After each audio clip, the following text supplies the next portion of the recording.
Social media पे दो प्रकार के लोग हैं, एक हैं जो प्रोड्यूसर्स हैं, एक है जो कंज्यूमर्स हैं। तो एक अजीब सा कन्फ्यूजन अंदर होता है कि ये जो मैं कर रहा हूँ सही कर रहा हूँ नहीं कर रहा हूँ।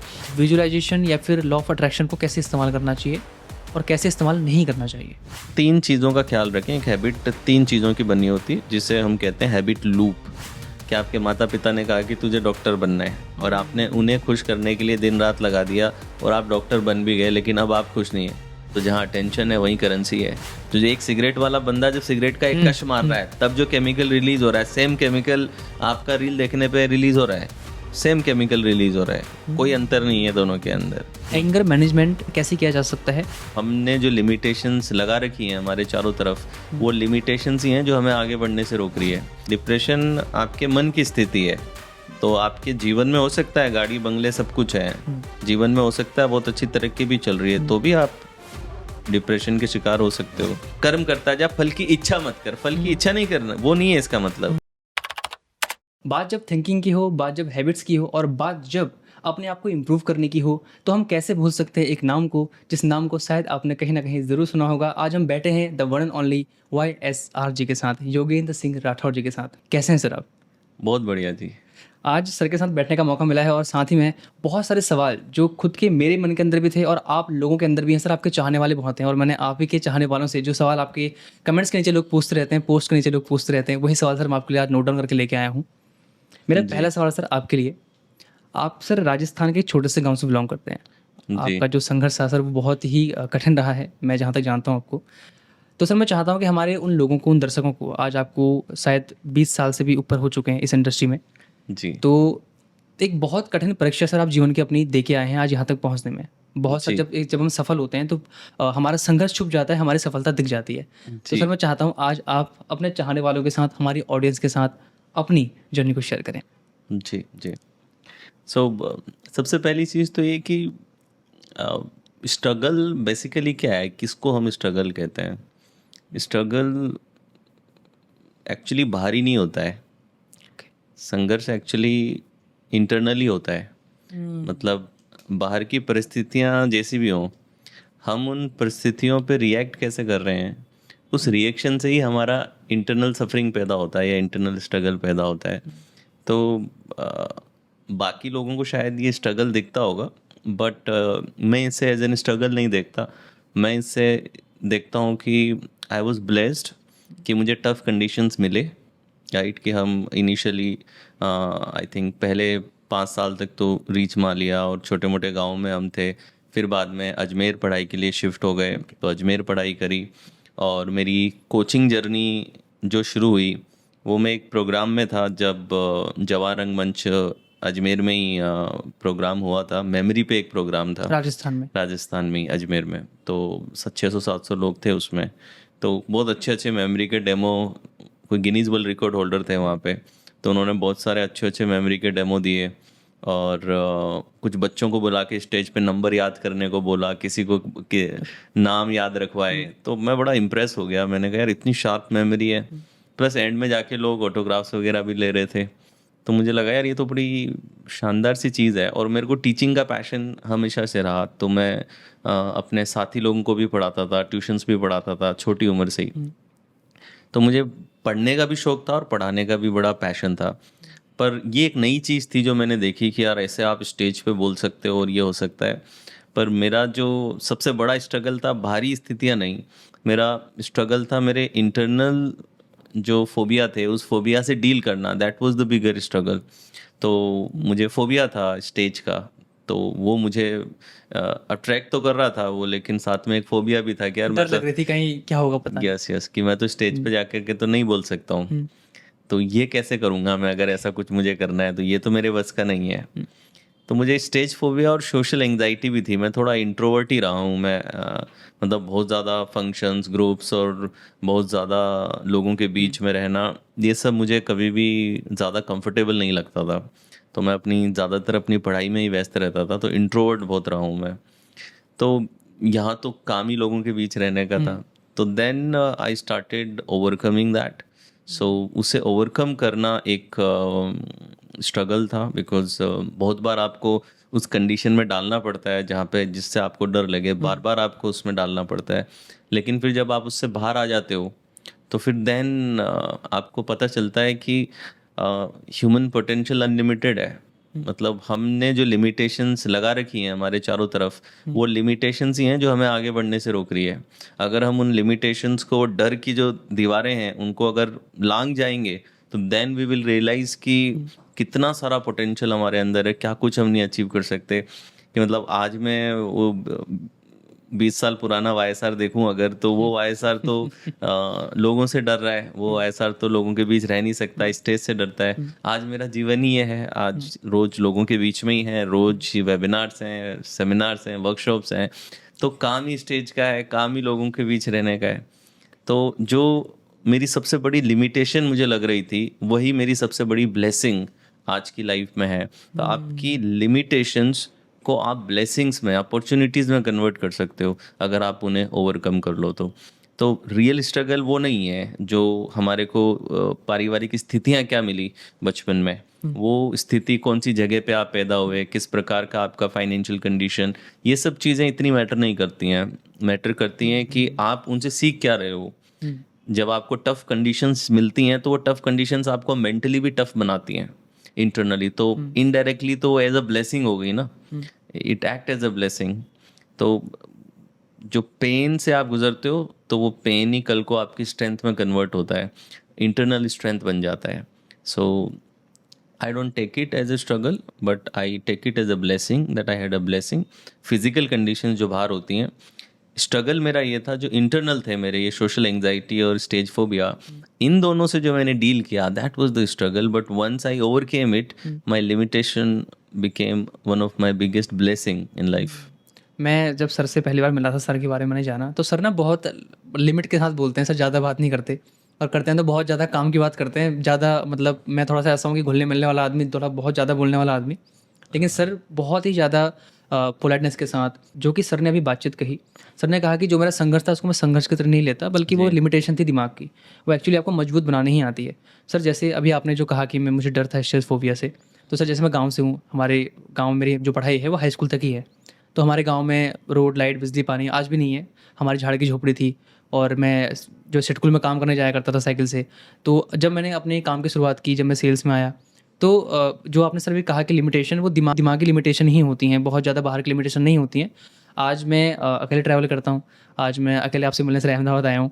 तो मुझे लगता है कि सर ने बड़ी अच्छी बात कही कि केवल लिमिटेशन दिमागी होती है, संघर्ष दिमागी होता है, बाहर कुछ एग्जिस्ट नहीं करता।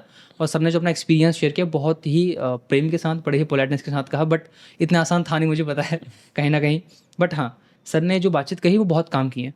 सर मेरा अगला सवाल, आप सर NLP के कोच हैं, आप NLP की ट्रेनिंग देते हैं, और मैंने अटेंड किया आपकी, और बहुत ही शानदार, बहुत ही शार्प, और कई लोगों की ज़िंदगी को सर आपने ट्रांसफॉर्म किया है। मैं कई लोगों से मिला हूँ आपके, जो आपके खुद के स्टूडेंट हैं, उन्होंने कहा कि ज़िंदगी बदल गई, और कई लोग तो सुसाइड करने तक के लिए निकल गए थे, लेकिन लास्ट में उन्होंने जब आपकी ट्रेनिंग अटेंड की तो उस विचार को उन्होंने त्याग दिया।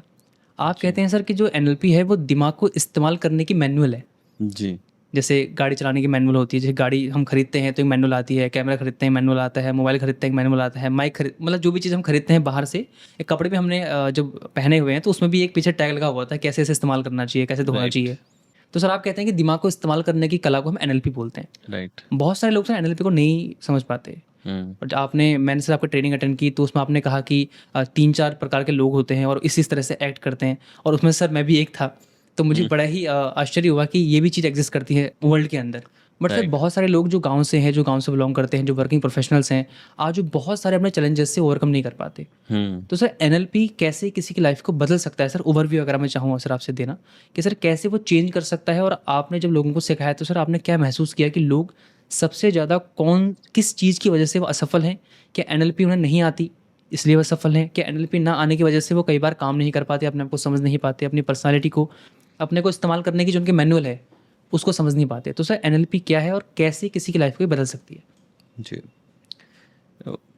कोई भी टूल आपके पास में हो, वो टूल उतना ही यूज़फुल होता है जितना उसका इस्तेमाल आपको आता है।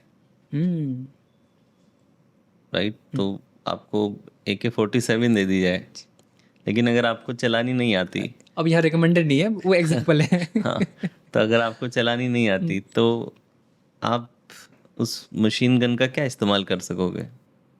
कहीं पे कपड़े सुखाने को लगा देंगे उसे टांग के। Yes, कुछ नहीं कर सकोगे, राइट? जी। सो कोई भी टूल कितना यूज़फुल है ये इसी पे निर्भर कर रहा है कि उस टूल को इस्तेमाल करने की कितनी जानकारी और कितनी प्रैक्टिस आपके पास में है। हम्म, तो आपकी बॉडी और आपका ब्रेन क्या है, एक टूल है ना, हम्म, राइट? हम्म, इसको आप यूज़ कर रहे हैं to accomplish something in your life. शायद आप अपनी पढ़ाई कर रहे हैं तो आप अपनी बॉडी और ब्रेन का इस्तेमाल कर रहे हैं, आप किताब पढ़ रहे हैं तो आप अपने माइंड का इस्तेमाल कर रहे हैं, लिख रहे हैं तो आप अपने माइंड का और बॉडी का इस्तेमाल कर रहे हैं। मतलब कौन सी ऐसी एक्टिविटी है पूरे दिन में जिसमें आप माइंड और बॉडी का इस्तेमाल किए बिना कर रहे हो? हर चीज़ में। तो यानी कि ये पूरा एक मशीन है ना, जिस मशीन को बायोलॉजिकल मशीन है, राइट? मे बी सिलिकॉन की नहीं बनी हुई है, कार्बन की बनी हुई है, तो बायोलॉजिकल मशीन है ये। तो इसका इस्तेमाल करना तो हमें सीखना पड़ेगा। तो जो आपका ब्रेन है, उस ब्रेन का इस्तेमाल कैसे बढ़िया किया जाए, एफिशिएंटली इफ़ेक्टिवली किया जाए, ताकि आप ज़्यादा बेटर अचीव कर सकें अपनी लाइफ में। तो एनएलपी बेसिकली वही सिखाती है। इसके नाम में ही छुपा है ना, देखिए एन का मतलब होता है न्यूरो, न्यूरो का मतलब आपका न्यूरॉन्स हो गए, आपका ब्रेन समझ लीजिए, ठीक है? और एल का मतलब लैंग्वेज यानी आपकी भाषा, और पी का मतलब प्रोग्रामिंग यानी कि आपके जो फिक्स प्रोग्राम कंडीशनड पैटर्न है ब्रेन के, वो पैटर्न। सो अपने मन को समझना, अपने विचारों को समझना और अपनी भाषा को, भाषा कौन सी, जो आप खुद से बात कर रहे हैं। तो हम लगातार खुद से बात करते हैं ना, कि अगर आप लगातार अपने मन में कह रहे हो कि I am a failure, I am not enough, और मैं छोटा हूँ, मोटा हूँ, मैं प्यार करने लायक नहीं हूँ, मैं इतनी सफलता नहीं पा सकता, I am average, I am middle class, तो ऐसी जितनी भी बातें आप अपने आप से कर रहे हो, जो डाउट अंदर ले रहे हो, जो क्रिटिसिज्म अंदर रख रहे हो, तो उससे क्या होगा, ये चीज़ आपके बिहेवियर को, हैबिट्स को, सबको कंट्रोल करेगी। तो एनएलपी क्या करती है, आपको अवेयरनेस देती है कि कैसे अपनी भाषा को बदलें, यानी अपने अंदर की लैंग्वेज को कैसे बदलें, अपने विचारों को कैसे मास्टर करें, अपनी इमोशंस को कैसे मास्टर करें, सो दैट आप अपने हैबिट्स और बिहेवियर्स को मास्टर कर सकें, एंड अल्टीमेटली जो आपको रिजल्ट चाहिए वो रिजल्ट आप मास्टर कर सकें। So that's why it is important to learn NLP, because इसे सीख करके आप अपने थॉट्स को, इमोशंस को, फीलिंग्स को, अपने हैबिट्स को, बिहेवियर्स को मास्टर कर सकते हैं और एक बहुत ही फुलफिलिंग लाइफ क्रिएट कर सकते हैं। वो लाइफ जो आपकी इंटरनल वैल्यूज़ के साथ में अलाइनमेंट में है, और एक बहुत ही जॉयफुल लाइफ अपने लिए क्रिएट कर सकते हैं। क्योंकि सर ये दिमाग को इस्तेमाल लोग कई बार करते हैं लेकिन नेगेटिव कर लेते हैं। जैसे आपने कहा कि मैं कर नहीं सकता, मैं फेलियर हूँ, मैं ये नहीं कर सकता, मैं वो नहीं कर सकता। मेरे भी सर कुछ दोस्त हैं जानने वाले, तो उनसे जब किसी काम के बारे में पूछते हो कि यार हम भी कुछ करें, हमें कुछ बताओ कि इस टेक्नोलॉजी एरा के अंदर हम कुछ सीख सकें, तो जैसे मैं उन्हें कई बार बताता हूँ कि आप डिजिटल मार्केटिंग सीख सकते हैं, आप वीडियो एडिटिंग सीख सकते हैं, आप ये सीख सकते हैं, आप ये कर सकते हैं। लेकिन सर वो जो आपका जो प्रोग्राम है एनएलपी, जब उसके अंदर आपने बातचीत कही कि हर आदमी हर काम के लिए नहीं बना, उसकी खुद की एक प्रोफाइल है, खुद की एक देखने की पिक्चर है कि मैं किस काम के लिए बना हूँ, किस काम के लिए नहीं बना हूँ। कोई भी आदमी असफल नहीं होता। आपने कहा कि कोई आदमी असफल नहीं होता, वो गलत जगह पे होता है। तो अगर वो एनएलपी सीखता है तो वो अपने आप को एक्चुअली में जान सकता है कि मैं कौन हूँ। जो किसी अपने आप को जब आप जानोगे, तभी तो आप क्या कर सकते हो आपको पता चलेगा।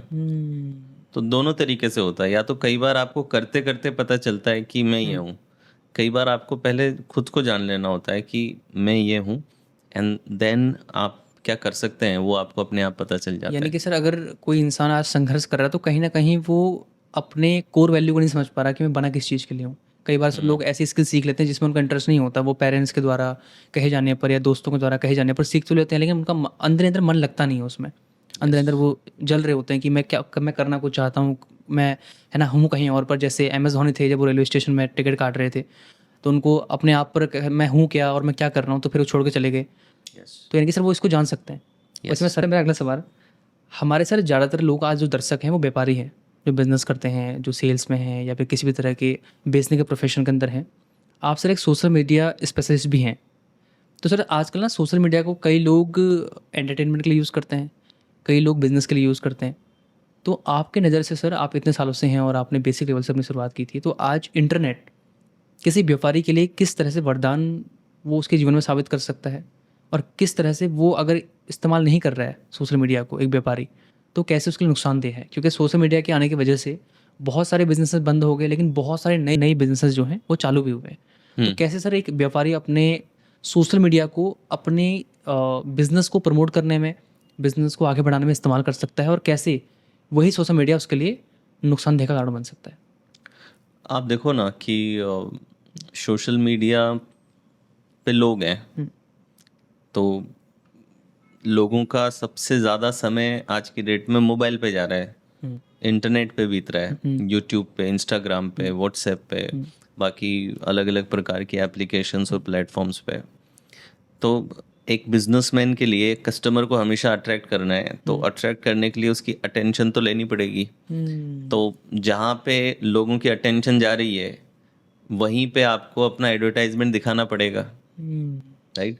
तो अगर अटेंशन जब पहले अखबार पे जा रही थी तो अखबार में ऐड आ रहे थे, बिलबोर्ड्स लगते थे, टेम्पलेट्स बढ़ते थे, होर्डिंग्स लगते थे, तो क्योंकि अटेंशन वहाँ पे थी ना, इस वजह से। तो अब अटेंशन कहाँ पे है, ध्यान कहाँ पे है लोगों का? तो आज लोग मोबाइल पे लगे हुए हैं ना, तो आपको उनके मोबाइल पे दिखना पड़ेगा। तो आज आप देखो लोगों को चल रहे हैं तो भी मोबाइल पे बात कर रहे होते हैं, गाड़ी चलाते समय भी कई लोग तो मोबाइल पे लगे हुए होते हैं, होते हैं। राइट? तो उनका ध्यान तो मोबाइल पे है, तो अब आप बाहर एडवर्टाइजमेंट करके करोगे क्या? तो जब लोगों का ध्यान ही मोबाइल पे है, सो अटेंशन इज करेंसी आज की डेट में। ध्यान ही आज की डेट में धन है। धन है। तो अगर आप किसी की अटेंशन ले सकते हैं तो वहीं से अटेंशन होगी, अटेंशन लेंगे तो आप शायद अपने प्रोडक्ट के बारे में उन्हें अवेयर कर सकेंगे, वो बेसिक डिज़ायर पैदा कर सकेंगे, देन फिर आगे के जो भी प्रोसेस हैं, चाहे आपको सेल करना है, उन्हें कन्वर्ट करना है, वो सारी चीज़ें हो सकती हैं। तो कोई भी बिजनेसमैन सोशल मीडिया का यूज़ देखिए कैसे कैसे कर सकता है। एक तो है डायरेक्ट मार्केटिंग के लिए, तो आज आप देखें सोशल मीडिया पे जो एड्स हैं, आप यूट्यूब के एड्स देख लो, चाहे फेसबुक इंस्टाग्राम पे एड्स देख लो, एल्गोरिदम ड्रिवन एड्स हैं, यानी कि आप बहुत ही स्पेसिफिक वे में अपना क्लाइंट डिफाइन कर सकते हो कि मुझे इस प्रकार के लोगों तक मेरा प्रोडक्ट पहुंचाना है। तो बहुत अच्छी एक्यूरेसी के साथ में 60-70-80% मेरे ख्याल से एक्यूरेसी से वो आपके आइडियल क्लाइंट तक आपका ऐड पहुंचा देता है। तो आप कस्टमर एक्विजिशन के लिए बहुत ही परफेक्ट प्लेटफॉर्म है और बहुत ही इफ़ेक्टिव है, एफिशिएंट है। अगर आप राइट तरीके से कर रहे हो तो बहुत ज़्यादा महंगा भी नहीं है, अगर राइट तरीके से कर रहे हो तो मार्केटिंग का प्लेटफॉर्म है।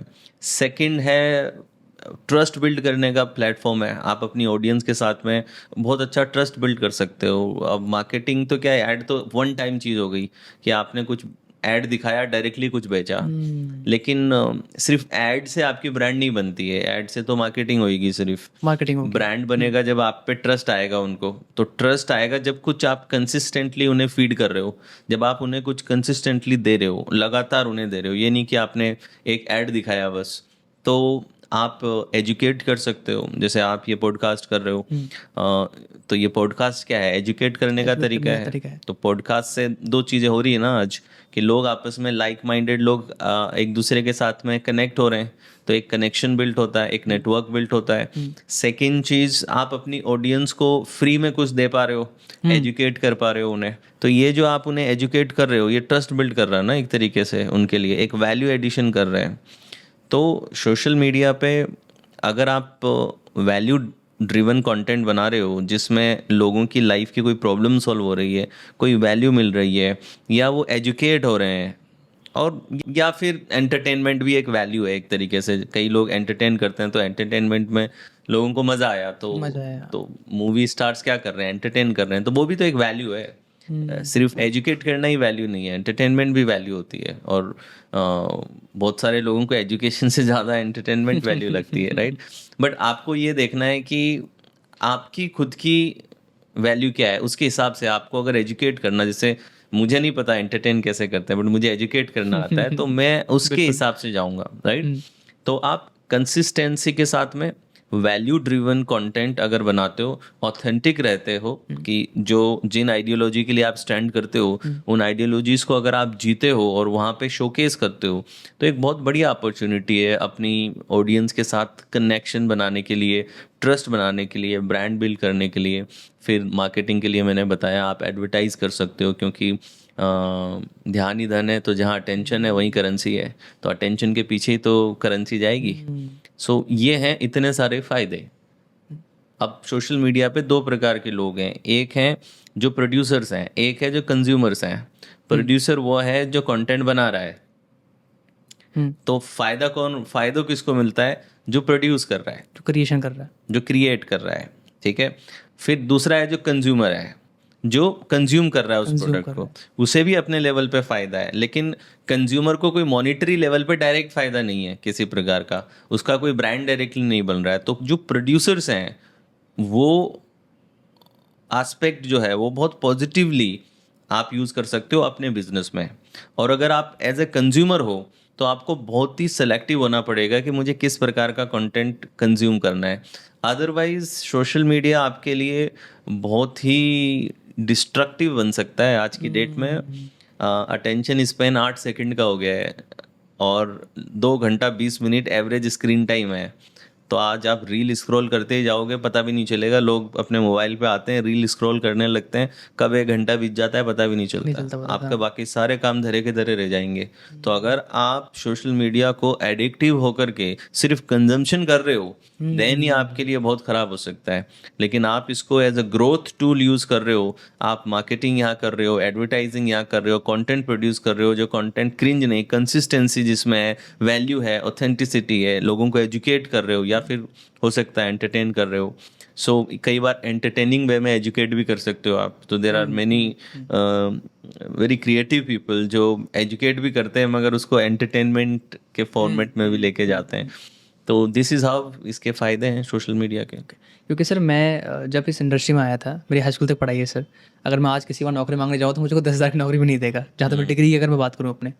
तो सर ये जो आपने कहा सोशल मीडिया की बात, तो सर मैं अभी हाल ही मैंने अपना प्रोग्राम लॉन्च किया वीडियो सेल्स, कि वीडियोज़ के थ्रू आप कैसे अपने बिजनेस को एनेबल करेंगे, खासकर बिजनेसमैन के लिए। जैसे सर आपने बताया कि आप हर कोई आज सोशल मीडिया के ऊपर है, तो सर मैंने भी इस स्किल को 2019 से मैंने सीखना स्टार्ट किया था। और सर मैंने सोशल मीडिया के माध्यम से ही सारा का सारा बिजनेस किया, एक लैपटॉप के माध्यम से। कोई कहीं जाना नहीं, कहीं आना नहीं, अपने घर बैठे बैठे, जैसे आपने कहा कि हम किसी को टारगेट कैसे कर सकते हैं, बेच कैसे सकते हैं, सही कस्टमर तक पहुंच कैसे सकते हैं। तो सर ने जो बातें बताई ना, बहुत गहरी बातें हैं। और सर मेरा अगला सवाल उन्हीं लोगों के लिए है जो आज इस पॉडकास्ट के थ्रू अपनी लाइफ को बदलना चाह रहे हैं। आपको सर बहुत सारे लोग जानते हैं, फॉलो करते हैं। आप बहुत सर बहुत ही मतलब शांत एक पर्सनालिटी है, और आपके साथ बैठ के मैं भी बहुत शांत हो गया हूँ। मेरे अंदर का जो एक था ना वो फुटुकता और राजेंद्र, वो भी शांत होकर बैठ गया। अभी सर के साथ बड़े प्रेम से बात करो। तो सर एक समस्या सर हर किसी को आती है, हर किसी को सर जीवन में, कोई बिजनेसमैन हो, कोई वर्किंग प्रोफेशनल हो, कोई हाउसवाइफ हो, कोई आज के स्टूडेंट्स हों, हर किसी की लाइफ में सर आज ना स्ट्रेस बहुत ज़्यादा बढ़ रहा है। स्ट्रेस में आने की वजह से वो काम नहीं कर पाते। कई लोग अपनी लाइफ को जो है दांव पर लगा देते हैं, कई लोग सुसाइड कर लेते हैं, और कई लोग ऐसे डिप्रेशन में जाते हैं कि कभी वो अपने आप को बाहर निकाल ही नहीं पाते, दवाइयाँ खाते हैं, नींद नहीं आती। और सर ये बहुत कॉमन समस्या हो चुकी है। आप सर एनएलपी के कोच हैं, आप बहुत अच्छी तरीके से इसे डिफाइन कर सकते हैं सर। और ये सवाल आपके लिए ही मुझे लगता है कि बना है। तो सर मैं चाहता हूँ कि उन लोगों को जो डिप्रेशन में जा रहे हैं या डिप्रेशन में हैं, जो डिप्रेशन से बाहर आना चाहते हैं, सर कई बार ना डिप्रेशन 2 लेवल का होता है। एक होता है पॉजिटिव डिप्रेशन, जो आपकी ग्रोथ के लिए, आपको आगे बढ़ाने के लिए आपको जो है कहीं ना कहीं डिप्रेस कर रहा होता है कि यार ये भी सीखना है, ये भी सीखना है, इसको इससे सीखना है, वहाँ जाना है, ये करना है। और एक होता है सर नेगेटिव, मैं नहीं कर सकता, मैं ये नहीं कर सकता, वो मुझसे बात नहीं कर रहा है, या फिर मैं जा नहीं पा रहा हूँ, मुझे जॉब नहीं मिल रही है, बिजनेस नहीं कर पा रहा हूँ। तो सर डिप्रेशन किस लेवल का अच्छा होता है, और कैसे हम अपने डिप्रेशन को समझ के उससे हम बाहर निकल सकते हैं? देखिए, एक तो टेक्निकली तो डिप्रेशन ना, पॉजिटिव नेगेटिव जो टेक्निकल वर्ड है वो डिप्रेशन एक ही होता है कि भाई आपका न्यूरोकेमिकल इम्बैलेंस कंप्लीटली ब्रेन में हो गया है। कि जो डोपामिन, सेरोटोनिन, जो फील गुड हार्मोन्स होते हैं, वो जब इनफ मात्रा में बनना बंद हो जाते हैं, तो जैसे एक रस निकाल लियो आपके जीवन में से, आपको सुखा दें अगर जैसे गन्ने गन्ने से को, रस निकल जाता है। हाँ, तो वैसे वो एक तरीके से रस है जो आपका निकल गया है। तो वो अगर रस निकल गया तो फिर क्या होगा? तो आपको कुछ भी आप इंजॉय नहीं कर सकोगे। सूखा सूखापन रहेगा। तो लोगों को लगता है कि डिप्रेशन का मतलब आपको फेलियर हुआ है या लॉस लगा है तभी डिप्रेशन। ऐसा नहीं है। डिप्रेशन आपके मन की स्थिति है। तो आपके जीवन में हो सकता है गाड़ी बंगले सब कुछ है, जीवन में हो सकता है बहुत अच्छी तरक्की भी चल रही है, तो भी आप डिप्रेशन के शिकार हो सकते हो। तो ज़्यादातर जो मिस्टेक लोग करते हैं, लोग लगता है कि डिप्रेशन का मतलब नेगेटिव विचार, डिप्रेशन सिर्फ वो नहीं है, डिप्रेशन एक फिजिकल कंडीशन भी है आपके ब्रेन की, जहाँ पे ब्रेन कुछ केमिकल्स बनाना बंद कर दे रहा है, राइट? तो it's a physical condition as well, तो या इसका एक बायोलॉजिकल बेसिस भी है। तो डिप्रेशन एक स्ट्रॉन्ग वर्ड है, लेकिन मैं समझ पा रहा हूँ आप जिस वे से डिप्रेशन को यूज कर रहे हो कि लो फीलिंग, ज्यादातर लोग की एक लो फीलिंग आना, लो फीलिंग ठीक है? तो बट वो technically that is not depression. Depression अगर आपको डायग्नोसिस हुआ है उसका, तो उसका असेसमेंट है जिसके जरिए वो डायग्नोस किया जाएगा, और फिर अगर डायग्नोसिस के बाद डिक्लेयर हुआ है कि यस कि आप अभी डिप्रेशन में हैं, तो ही उसे हमें टेक्निकली डिप्रेशन शब्द यूज़ करना चाहिए। आजकल कई लोग सिंपल सैड हैं या फिर लो फीलिंग है उसे भी डिप्रेशन समझने लग गए हैं। तो दोनों में अंतर समझें, ठीक है? कि डिप्रेशन थोड़ी ज़्यादा सीवियर इशू है, लेकिन जो लो फील करना है ये हमेशा ही चलता है, आपके जीवन में चलता रहेगा कि कई बार ऐसा होगा कि आप लो फील करेंगे। तो लो फील करने में दिक्कत नहीं है, मगर वहाँ पे रहो नहीं। इसे डिप जोन कहता हूँ मैं। डिप जोन होता है हमारा कि जब हम एक डिप जोन में चले जाते हैं जहाँ पे हम खुद पे डाउट करते हैं, खुद को पसंद नहीं करते, लाइफ रिजल्ट्स हमें पसंद नहीं आ रहे होते, तो एक अजीब सा कंफ्यूजन अंदर होता है कि ये जो मैं कर रहा हूँ सही कर रहा हूँ नहीं कर रहा हूँ, मुझे गिव अप कर देना चाहिए क्या? तो वो डिप जोन होता है आपका बेसिकली। तो ऐसी स्थिति में से बाहर निकलने के लिए जो कुछ चीज़ें हैं जो आप लोग कर सकते हो, वो कि एनएलपी में तो बहुत सारे टेक्निक्स हैं जो आप कर सकते हैं, लेकिन एक मैं बहुत कई बार बताता हूँ कि अपने इमोशंस को शिफ्ट करने के लिए एज इफ टेक्निक आती है एनएलपी में। कि जब भी आप देखेंगे कि आप जब सैड फील कर रहे हैं, लो फील कर रहे हैं, या फिर लूजली डिप्रेस्ड फील कर रहे हैं, तो आप देखेंगे कि आपकी बॉडी श्रिंक होती है, सिकुड़ने का, मसल्स के सिकुड़ने का एहसास मिलेगा आपको जब भी आप लो फील कर रहे हैं। यानी कि गर्दन झुकती हुई सी मिलेगी, कंधे झुकते हुए से मिलेंगे, आवाज़ चिपकी हुई सी मिलेगी, गले में सफोकेशन सा होगा, हार्ट बीट बढ़ेगी। सो जब आप लो हैं तो एक श्रिंकिंग फीलिंग आपकी हमेशा रहेगी। तो जब भी आप डर में हैं या फिर आप सैड हैं, ऐसी स्थितियों में आपकी ब्रीदिंग का एक पैटर्न होता है, आपकी फिजियोलॉजी का एक पैटर्न होता है, आपके फेशियल एक्सप्रेशन चेंज होते हैं, और प्लस आपकी इंटरनल वॉइस भी चेंज होती है। तो जब भी आप कोई इमोशन अंदर महसूस कर रहे हैं तो आपको ये 4 एलिमेंट मिलेंगे उस इमोशन के अराउंड पे। आपकी फिजियोलॉजी, आपका फेशियल एक्सप्रेशन, आपकी ब्रीदिंग, एंड देन आपकी इंटरनल वॉइस। तो अगर ये 4 चीज़ों को इमीडिएटली चेंज कर दिया जाए तो आप तुरंत डिस्कनेक्ट कर दोगे अपनी एग्जिस्टिंग स्टेट के साथ में। तो सपोज अभी कोई लेजी फील कर रहा है या डाउन फील कर रहा है, तो वो अगर तुरंत अपनी चेस्ट को बाहर निकाल ले, स्पाइन को सीधा कर ले, बिल्कुल स्पाइन को सीधा करके स्ट्रेट फिजियोलॉजी में आ जाए, ठीक है? और फेशियल एक्सप्रेशन ऐसा जैसे कि आप फुल ऑफ एनर्जी हो, एक्सप्रेशन ऐसा जैसे फुल ऑफ एनर्जी हो, तो आपकी आईज कैसे होगी, फेस कैसा होगा, just act as if. As if का मतलब ये हुआ माना कि, तो माना कि you are energetic, what will be your posture, अपना पोस्चर चेंज कर लो। माना कि you are energetic, what will your facial expression, आपकी आंखों की चमक कितनी होगी, कितनी खुली हुई होंगी, वो चेंज हो जाएगा बिल्कुल। फिर बाद में ब्रीदिंग चेंज करो। How would you breathe if you are full of energy? आपकी ब्रीदिंग थोड़ी डीप होगी बिकॉज चेस्ट एक्सपेंड हो चुका है, so breathing will change, and then create the internal voice, my name is this and I am energetic, my name is this I am full of energy, my name is this I am full of energy. तो अपना नाम लेते हुए आई am full of energy अपने आप को command देना चालू करो अंदर, और ये जरूरी नहीं है बाहर बोलो, आप मन में बोलते रहो, and suddenly you will see that your body will expand, your posture will expand, and your internal energy will change. Right now मैं करा रहा हूँ, उसी में देखो मेरी चेंज हो गई ना, बिल्कुल एकदम से चेंज हो गई। So every state that you are experiencing inside, that state will reflect in your body, it will reflect in your tone, it will reflect in your breath, it will reflect in your face. तो जब मैं काम state में था तो मेरी काम state में बॉडी अलग थी, मेरा टोन अलग था, मेरा फेशियल एक्सप्रेशन अलग है, मेरी स्पीड अलग है, राइट? तो जब आप अंदर से बिल्कुल स्टिल हो, अभी तुमने कहा था कि मैं ज़्यादातर एनर्जी में रहता हूँ, अभी काम हो गया हूँ, तो एनर्जी भी तो 2 तरीके से एनर्जी हम देखते हैं ना। एनर्जी के 2 फॉर्म हमने देखे हैं कि काइनेटिक एनर्जी और पोटेंशियल एनर्जी, राइट? तो काइनेटिक एनर्जी मूवमेंट से आती है कि जितना मोशन है आपकी काइनेटिक एनर्जी ज़्यादा हो रही है, क्योंकि वेलोसिटी पे, स्पीड पे निर्भर, वेलोसिटी पे निर्भर करती है काइनेटिक एनर्जी, राइट?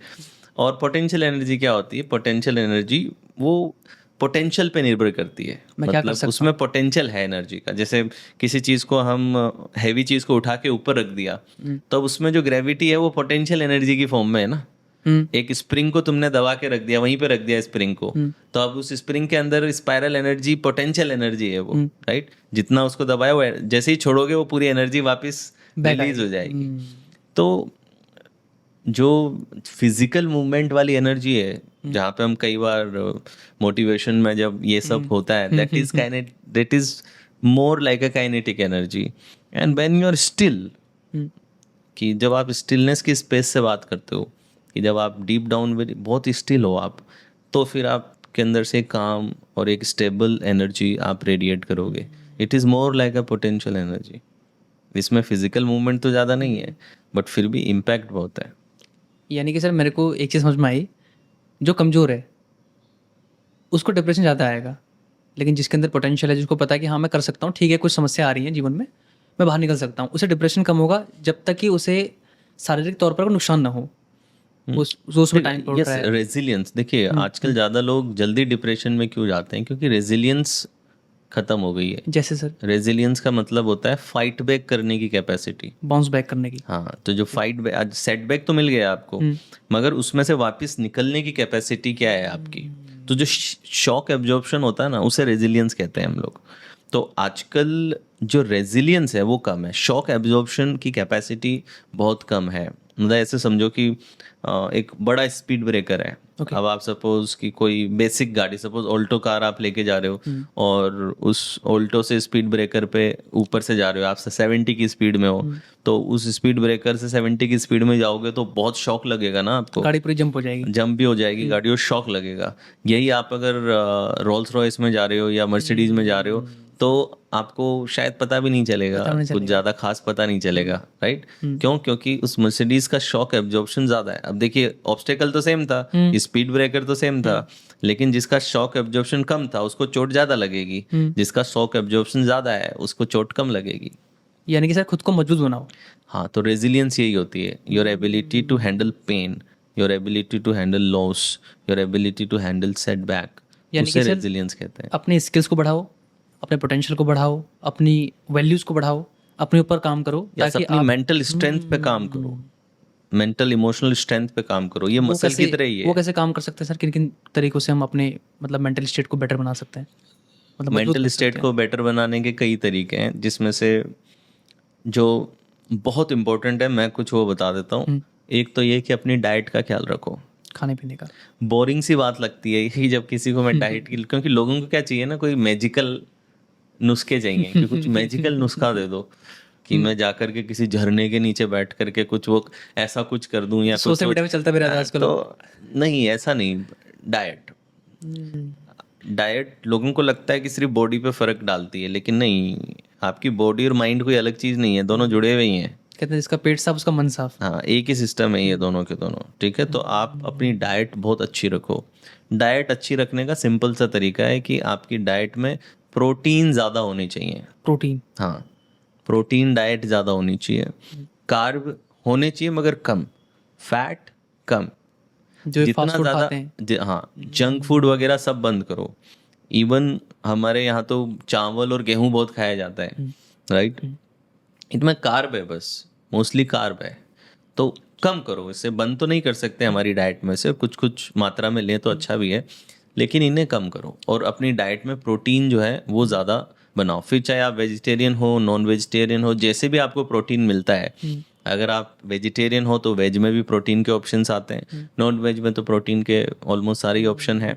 तो जो भी ऑप्शन है, अपनी डाइट क्लीन रखो, ठीक है? तो diet is very important. Second cheese, sleep, आपकी नींद बहुत इंपॉर्टेंट है। तो आपको अच्छी 7-7.5 घंटे की एक अच्छी नींद, क्वालिटी स्लीप आनी चाहिए। क्वालिटी हो तो 6 घंटे भी इनफ होता है, लेकिन वो ऑप्टिमाइज करनी पड़ती है फिर नींद कि वो विदाउट एनी डिस्टर्बेंस वाली नींद है। पर 6 से 7 घंटे अगर आप अच्छी नींद लेते हो, जहाँ पे आप वेल रेस्टेड हो और आपने कंप्लीटली अपने आप को रिस्टोर, रिलैक्स किया है, तो स्लीप बहुत इंपॉर्टेंट है। Third, exercise. एक्सरसाइज बहुत इंपॉर्टेंट है। एक्सरसाइज सिर्फ योगा नहीं, वेट ट्रेनिंग भी होनी चाहिए। ओके, जिम जाओ। हाँ, तो अपनी बॉडी से भी वेट ट्रेनिंग कर सकते हो आप, आपकी बॉडी वेट से भी आप यूज़ कर सकते हो, और जिम भी आप यूज़ कर सकते हो। तो स्ट्रेंथ ट्रेनिंग होनी चाहिए क्योंकि मसल उससे ग्रो होती है, ठीक है। योगा से फ्लेक्सिबिलिटी आती है, आपके इंटरनल ऑर्गन्स की मसाज होती है, फ्लेक्सिबिलिटी आती है, बैलेंस आता है, राइट। क्योंकि मैं दोनों ही पद्धति फॉलो करता हूँ, योगा और जिम में दोनों फॉलो कर रहा हूँ। पहले सिर्फ योगा करता था, देन आई रियलाइज्ड कि मस्कुलर ग्रोथ के लिए आपको मसल्स को बड़ा करना है अगर, तो आपको स्ट्रेंथ ट्रेनिंग करनी होगी। जितनी अच्छी मसल्स होंगी आपकी, ठीक है, उतना बेटर आप अपनी हेल्थ की तरफ जाओगे, स्पेशली जैसे जैसे आप उम्र में बड़े होगे वैसे वैसे। तो डाइट का ख्याल रखना है, एक्सरसाइज 100% आपका रूटीन होना ही चाहिए किसी भी हालत में, नींद आपकी प्रॉपर रहनी चाहिए। ये 3 चीज़ें बहुत अच्छी आपकी रहनी चाहिए।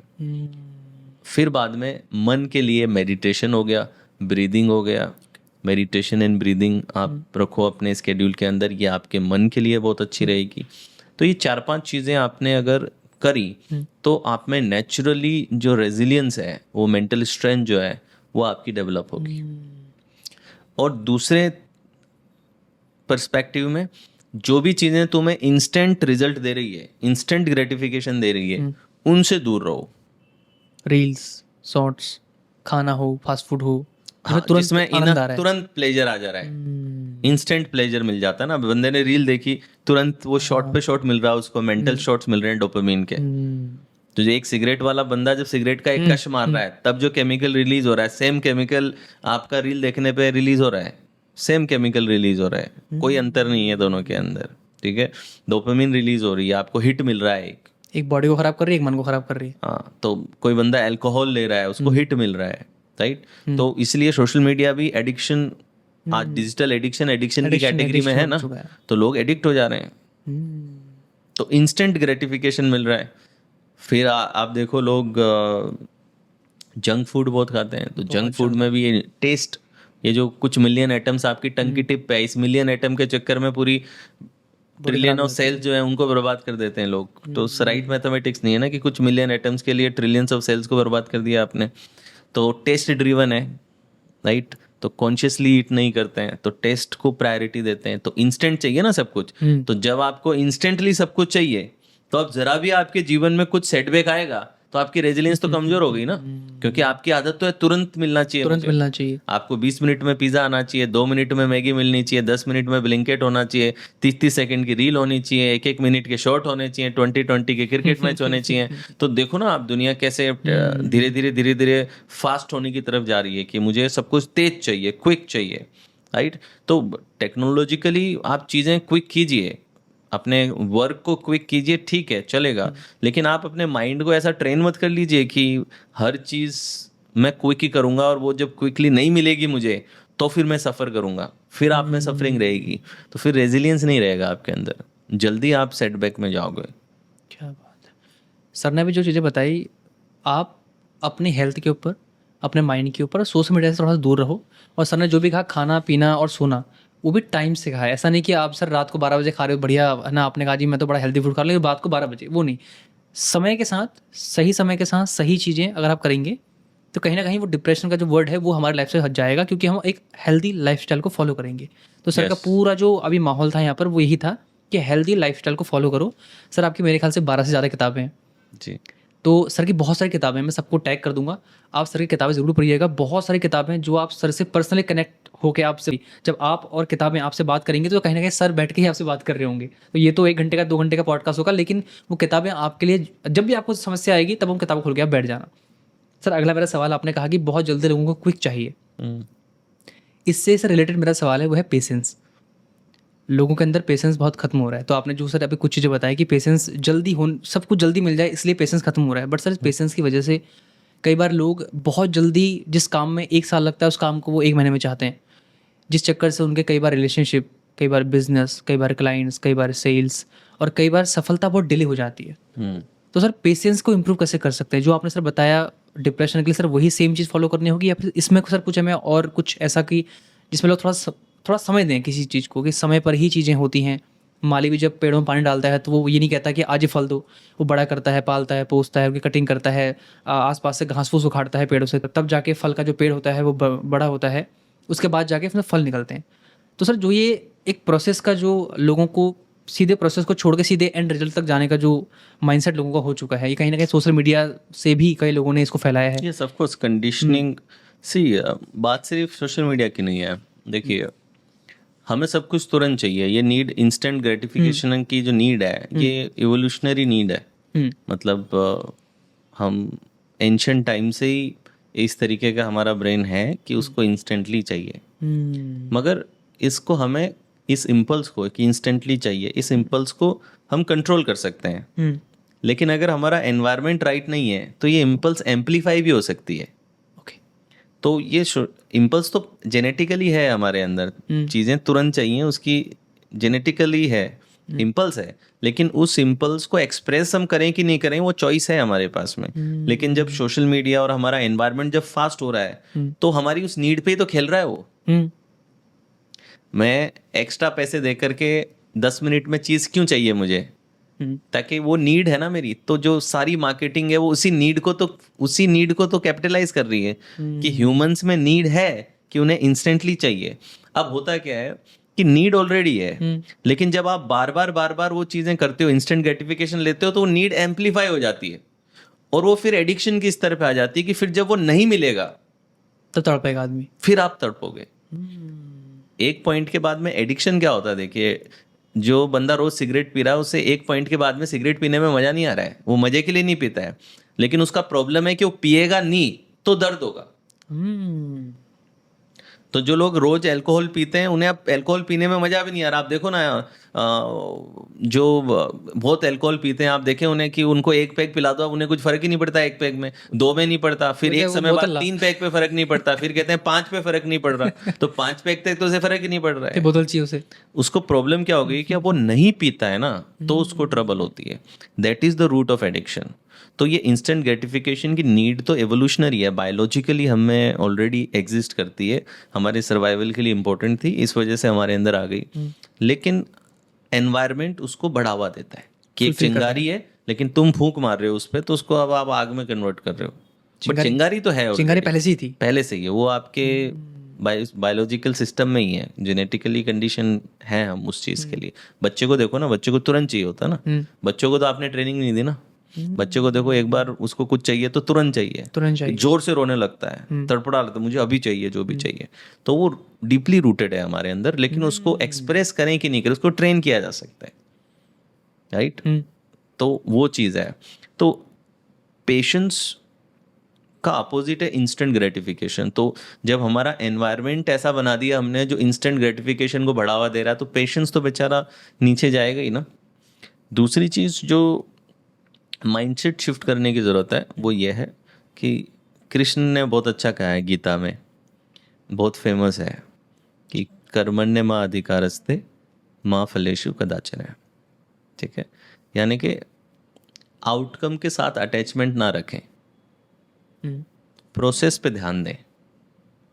Unfortunately we are always attached with the outcome. Process पे हम ध्यान नहीं रख रहे, हमें आउटकम पे अटैचमेंट है। तो अब सपोज कि मुझे अगर मैंगो ट्री बनाना है तो मैं बीज बो दूं और बीज बो करके रोज दिमाग में मैंगो मैंगो मैंगो मैंगो करता रहूं, तो वो मैंगो तो दिख नहीं रहा मुझे बाहर, तो मैंने बीज बोया, कई दिनों तक तो बीज जमीन के अंदर ही ग्रो करेगा, बाहर कुछ दिखेगा भी नहीं। अब जिस व्यक्ति के रोज दिमाग में मैंगो चल रहा है वो व्यक्ति तो पेशेंस खो देगा ना, यानी कि वो आउटकम से अटैच हो चुका है। तो लोग इसको गलत समझते हैं जब श्री कृष्ण की इस टीचिंग को कि कर्मण्य माँ अधिकारस्ते माँ फलेषु कदाचन, कि कर्म करता जा, फल की इच्छा मत कर। फल की इच्छा नहीं करना, वो नहीं है इसका मतलब। ये कह रहे हैं कि कर्म तुम्हारे अधिकार में है, फल तुम्हारे अधिकार में नहीं है कि कब वो आएगा। हाँ, फल तुम्हारे कंट्रोल में नहीं है। फल जो है वो गॉड की विल से होगा, यानी कि जो भी प्राकृतिक विल है उससे होगा। लेकिन प्रोसेस आपकी विल में है, यानी कि उस बीज पे रोज पानी देना, खाद देना, उसकी परवरिश करना, वो तुम्हारे हाथ में है। अगर ये करोगे तो फल अपने आप होना है। लेकिन अगर रोज फल फल फल फल सोचते रहोगे तो तुम्हारा फोकस हटेगा, फ्रस्ट्रेशन आएगी, टेंशन बनेगी, स्ट्रेस आएगी, जिसकी वजह से गिव अप कर दोगे। तो अगर आप अपने आउटकम से अटैच ना करके प्रोसेस से जुड़ जाओगे तो फिर आप में पेशेंस आएगा। सेम ना, जैसे तुम यूट्यूब पे वीडियो बनाते हो, अगर तुम दिन रात follower subscriber views comment like दिन भर बैठ के यही सोचते रहोगे तो कैसे काम चलेगा? कुछ नहीं होगा ना उसमें। तो तुम्हें क्या सोचना चाहिए? तुम्हें ये सोचना है कि मैं वीडियो कैसे अच्छा बनाऊं, मैं इस वीडियो के जरिए जानकारी अच्छी कैसे दूं, इस बार मैं क्या अलग कर सकता हूं। तुम्हें तो इस पे सोचना है ना। तुम्हारे अधिकार में ये है, जो व्यूज आना है आएगा, जो फॉलोवर आएंगे। अगर वैल्यू ऐड होगी तो लोगों तक पहुंचेगी, अपने आप आएंगे वो। ठीक है, लोगों तक पहुंचेगी, व्यूज भी आएंगे, कमेंट भी आएंगे। तो व्यूज, कमेंट, लाइक्स ये फल है, लेकिन जो उसकी परवरिश है, उसका जो नरिशमेंट है, वो है जो तुम काम कर रहे हो। तो तुम अपने काम पे फोकस रखो। ज़्यादातर लोग गिव अप क्यों करते हैं? तुमने 10 वीडियो डाले, तुम्हारे व्यू नहीं आए, अब तुम नहीं बनाओगे ना। जो आउटकम पे अटैच है वो नहीं बनाएगा आगे। आई हैव सीन पीपल जो एक साल तक कंसिस्टेंटली वीडियो डालते गए, उनको व्यूज़ भी नहीं मिले, लेकिन फिर उनकी लाइफ में एक ऐसा साल भी आया जब बिल्कुल जंप मिल गया उन्हें। तो लोगों को लगता है कि एक रात में हो गया। जैसे Kapil Sharma, comedy night with Kapil के बाद में एकदम से शूट हुए थे, लेकिन वो पहले 17-18 साल से काम कर रहे थे ना। तो वो भी तो था, यानी वो पेशेंस था ना उन लोगों में, इतने समय तक कंसिस्टेंटली टिके रहने का। तो इंस्टेंट नहीं है वो। अब लोगों को इंस्टेंटली पता चला है, वो तो कर ही रहे थे, इसलिए लोगों को लगता है कि अब सपोज जिसने अभी किसी को इंस्टेंटली देखा तो उसे लगता है मैं भी एकदम से वायरल हो जाऊंगा। वो नहीं, उनका पहले जाकर के देखो उनका चैनल पे कितना वीडियो ऑलरेडी डाल रखे हैं पहले, फिर देखो आपकी कितनी मेहनत उन्होंने करी है। सो आउटकम से अटैच मत रखो, attach with the process, attach with what you can contribute. तुम क्या कंट्रीब्यूट कर सकते हो, तुम क्या वैल्यू क्रिएट कर सकते हो, उन सब चीज़ों पे ध्यान दो। अगर इस पे ध्यान दोगे तो फिर जो फल आना है वो फल आएगा, और जितना भी आए आप खुश जरूर रहोगे, क्योंकि एट द एंड आपने प्रोसेस पे जान लगाई। सर ने बिल्कुल सही बात की। और सर ने जो यूट्यूब का एग्जांपल दिया, सर मैं 2018 से मैं वीडियोस बना रहा हूँ। जब सर मैं सेल्स में नहीं आया था, उससे पहले सर मैं 600 वीडियोस बना चुका था, कोई ग्रोथ नहीं मिली थी। उसके बाद सर जब मैं सेल्स में आया तब भी मैंने 100 वीडियोस बनाई अलग अलग चैनल्स पर, तो वो सारे चैनल हट गए हैं, तब सर मैंने वीडियो बनाई।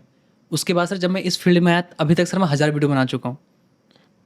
मतलब अब तो मैंने बहुत सारे वीडियो वो कर दिए हैं, मतलब रिमूव कर दिए हैं, लेकिन सर 1000 वीडियो में अब बना चुका हूँ। अभी सर पॉडकास्ट कर रहा हूँ। तो अभी भी सर हमारे जो फॉलोवर हैं 1,20,000 है, जब ये करंट टाइम में वीडियो शूट हो रही है। तो सर आपने सर जो कहा, मेरा एंड गोल कभी ये नहीं रहा कि सर मैं मिलियंस में फॉलोवर हो जाए, मेरे बहुत पैसा है वहाँ से। मेरा रहा कि मैं अच्छे लोगों को लेके आऊँ, अच्छा कंटेंट बनाऊँ, लोग देखेंगे तो लोग ऑटोमेटिकली ही मेरे पास आएंगे, सर्विसेज को बाय करेंगे, लोग देखेंगे, सब्सक्राइब करेंगे। तो सर ने बिल्कुल बहुत शानदार बात कही कि आप कभी भी प्रोसेस को तोड़कर आगे जाने का प्रयास मत करो। आज आप जो भी काम कर रहे हो सकता है 1 साल 2 साल 3 साल लग जाए, लेकिन जब उसका आउटकम एकदम से निकल के आएगा तो आपको लगेगा कि आज आपकी सारी मेहनत सफल हो चुकी है। और सर ने भी जो अपना एग्जांपल दिया, जो सर ने अपनी स्टोरी बताई, वो इतनी आसान थी नहीं। सर ने प्रोसेस को फॉलो करके सर आज यहाँ तक पहुँचे। सर मेरा अगला सवाल ये है, एक हैबिट्स के ऊपर सर क्वेश्चन है मेरा आपसे। लोग सर ना अपनी आदतों को बहुत बदलना चाहते हैं। वो सर कहते हैं बदलना चाहता हूँ सर, पता है मुझे करना है, लेकिन मैं कर नहीं पाता। मैं आदत को बदल नहीं पाता। मैं किताब पढ़ना चाहता वो भी नहीं कर पाता। मैं मेडिटेशन करना चाहता वो भी नहीं कर पाता। मैं फास्ट फूड ना खाऊं, लेकिन वो जैसी खुशबू आती है वो छौके की, तो लगता है अब तो खा ही लेते हैं, चलो क्या होता है एक दिन से। फिर आसपास कोई स्मोकिंग कर रहा है, कोई ड्रिंकिंग कर रहा है, बोला देखा तो मेरे को लालच आ गया, मैं छोड़ नहीं पाया, मैं चले गया। उसके बाद मैंने भी 2 पैग ले लिया, फिर 1 सिगरेट मैंने भी खरीद ली, कल से छोड़ दूंगा। उसके बाद सर कहीं ना वो अपने आप को कोसता है। आज सर सुबह की मॉर्निंग की बात है, मैं आज सर जब यहाँ आ रहा था, मैंने सर 1 घंटा अपना ख़राब किया जीवन का रील्स के ऊपर, और सर उसका मुझे बहुत दर्द है।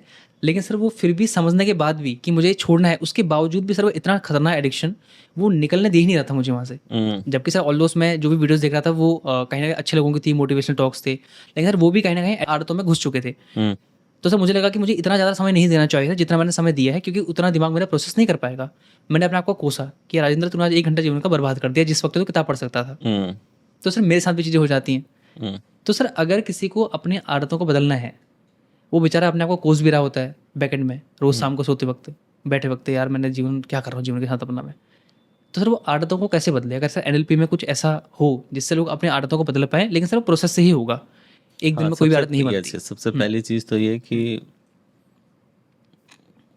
आदत बनी भी एक दिन में नहीं थी तो टूटेगी भी नहीं एक दिन में। लोग ये नहीं देखते कि सपोज आपने सिगरेट पीने की आदत लगी तो पहले दिन आप चैन स्मोकर नहीं थे, पहले दिन शायद आपने एक कश मारा होगा, आपको खांसी आई होगी, फिर आपने दोस्तों ने कहने पे लिया होगा, फिर शायद आप धीरे धीरे एक में अच्छे हुए, फिर आपको 2 की ज़रूरत पड़ने लगी, फिर 3 की, फिर शायद पूरा पैकेट पीने की ज़रूरत लगने लगी, राइट। तो ये सिस्टमेटिक हुआ ना, एक रात में नहीं हुआ, ये महीनों का प्रोसेस है, ठीक है। आपका जो भी एडिक्शन है वो समय लगता है उसको एडिक्शन के स्तर में आने में, तो टूटने में भी स्तर लगेगा, पहले वो पता रहना चाहिए आपको। और एक हैबिट ना 3 चीज़ों की बनी होती है, वैसे तो डिटेल प्रोसेस है हैबिट का, इतने शॉर्ट में नहीं बताया जा सकता, लेकिन फिर भी 3 चीज़ों का ख्याल रखें। एक हैबिट 3 चीज़ों की बनी होती है, जिसे हम कहते हैं हैबिट लूप, जिसे कहा जाता Habit है loop. हैबिट लूप 3 चीज़ों का है। उसमें एक ट्रिगर होता है, एक बिहेवियर होता है और एक रिवॉर्ड होता है। ट्रिगर, बिहेवियर, रिवॉर्ड, ठीक है। ट्रिगर क्या, वो जो इस लूप को चालू कर रहा है, जैसे कि रील देखना, तो रील का जनरली ट्रिगर पता है क्या है लोगों का, खाली बैठा हूँ या बोर हो रहा हूँ।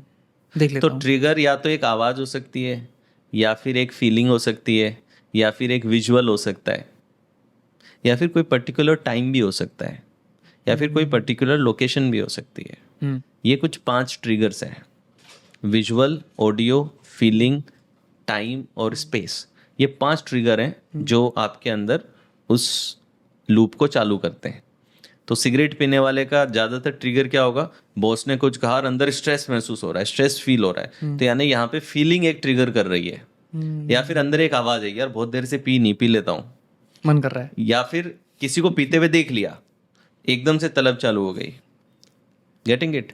या फिर अकेले थे, बोर हो रहे थे। आप देखें जब मुझे अर्ली डेज में बहुत सारा ट्रेन में हम ट्रेवल करते थे, ठीक है, क्योंकि फ्लाइट वगैरह के तो इतने पैसे होते नहीं थे, तो ट्रेन में ट्रेवल ज़्यादा करते थे। तो ट्रेन में कई बार लंबा सफ़र होता था, तो इतनी चाय हो जाती थी, कोई लिमिट नहीं। जो आ रहा है तो खाली बैठा हुआ व्यक्ति क्या कर रहा है, वो बोर्डम के अंदर चाय पिए जा रहा है बस। तो वो जो बोर्डम है वही ट्रिगर कर रही है किसी चीज़ को। तो ये ट्रिगर्स हैं, अपना ट्रिगर आइडेंटिफाई करो। कि जैसे तुमने कहा कि मैंने 1 घंटा रील देखी, ट्रिगर देखो कि क्या ट्रिगर करता है तुम्हें। जब भी तुम रील देखने जा रहे हो, क्या ट्रिगर हो, क्या मैं खाली होने का एहसास, कि अगर मैं खाली अभी होने के एहसास में जाता हूँ मैं, जब खाली हो जाता हूँ। कि खाली होने का एहसास, बोर्डम का एहसास, गेटिंग इट। तो वो देखो कि कोई टाइम है क्या, कोई पर्टिकुलर टाइम जिस पे मैं जाके ये करता हूँ, ठीक है। तो वो देखो जरा, अपना ट्रिगर आइडेंटिफाई कर लो। अगर ट्रिगर पे ही रोक दोगे तो रोकना आसान होगा, एक बार घुस गए उसके बाद में रोकना मुश्किल होगा। तो ट्रिगर ही आइडेंटिफाई कर लो, what is triggering me. Second होगा बिहेवियर। अब जैसे तुमने रील देखी, ये बिहेवियर है। फिर तीसरा है रिवॉर्ड। रिवॉर्ड क्या हुआ, वो जो अंदर मजा आया, अगर कुछ सीखा तो अंदर डोपामिन रिलीज हुई, कुछ एंटरटेनिंग देखा तो डोपामिन रिलीज हुई, राइट। तो ये 3 चीजें हैं।